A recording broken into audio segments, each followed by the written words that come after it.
আব্দুর রব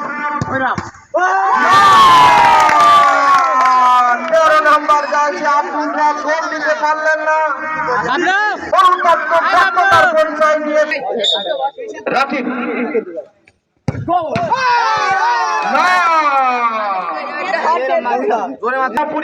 ফুটবল খেলা তাদের মধ্যকারের লড়াই আমরা দেখতে পাচ্ছি। মারাত্মক শুটার এবং গোল হয়ে গেল। বলতে না বলতেই তারা খালি প্রাইমারি স্কুল সংলগ্নে 8 দলীয় ফুটবল টুর্নামেন্টের আজকে তার উদ্বোধনী ম্যাচ ছিল। কোন পক্ষে গোল দিতে পারেনি। এখন আমরা চলে যাচ্ছি সোজাহতি টাই ব্রেকারে করে দেবো আজকের খেলা। আবারও সালটা উঁচু করে কাকে দিলেন। বাড়ি চলে গেল একদম। আগামী দিন চলে যাবে তারা প্রথম সেই ফাইনালে। দেখা যাক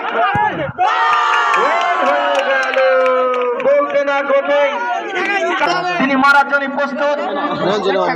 দেখা যাক কথায় আছে শেষ ভালো যার সব ভালো তার। হাততালি দিচ্ছে দর্শক ভাইরা।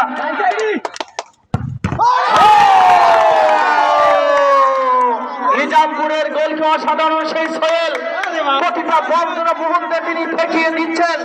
অসাধারণ সেই গোলকি যার কথা বলতে হয় টাইব্রেকারের মাধ্যমে আজকের কিন্তু চ্যাম্পিয়ন নিজামপুর। কারণ রহস্য ফেরা বলে আমরা দেখতে পাচ্ছি সেই নয়ন সর্দার।